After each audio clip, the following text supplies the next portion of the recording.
அம்பேத்கர் பிறந்த நாளையொட்டி சேலம் மாநகராட்சி தொங்கு பூங்கா அருகே உள்ள அம்பேத்கர் சிலைக்கு அதிமுக பொதுச் செயலாளர் எடப்பாடி பழனிசாமி மாலை அணிவித்து மரியாதை செலுத்தினார். இது தொடர்பான மேலும் விவரங்களை எமது செய்தியாளர் வினோத் வழங்கிட கேட்கலாம். வினோத், வணக்கம். மேலும் விவரம். அம்பேத்கர் அவர்களின் பிறந்தநாளை முன்னிட்டு இன்றைய தினம் சேலம் மாநகராட்சி தொங்கு பூங்கா அருகே உள்ள சுந்தர்ராஜ் பகுதியில் அமைக்கப்பட்டிருக்கக்கூடிய அம்பேத்கர் சிலைக்கு அதிமுக பொதுச் செயலாளரும் சட்டமன்ற எதிர்க்கட்சி தலைவருமான எடப்பாடி பழனிசாமி இன்றைய தினம் மாலை அணிவித்து மரியாதை செலுத்தினார்.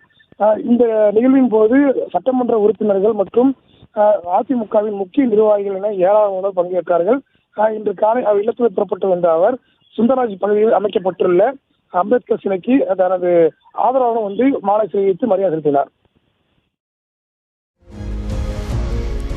விவரங்களுக்கு நன்றி வினோத். செய்திகளை உடனுக்குடனும் துல்லியமாகவும் தெரிந்து கொள்ள சப்ஸ்கிரைப் பண்ணுங்க.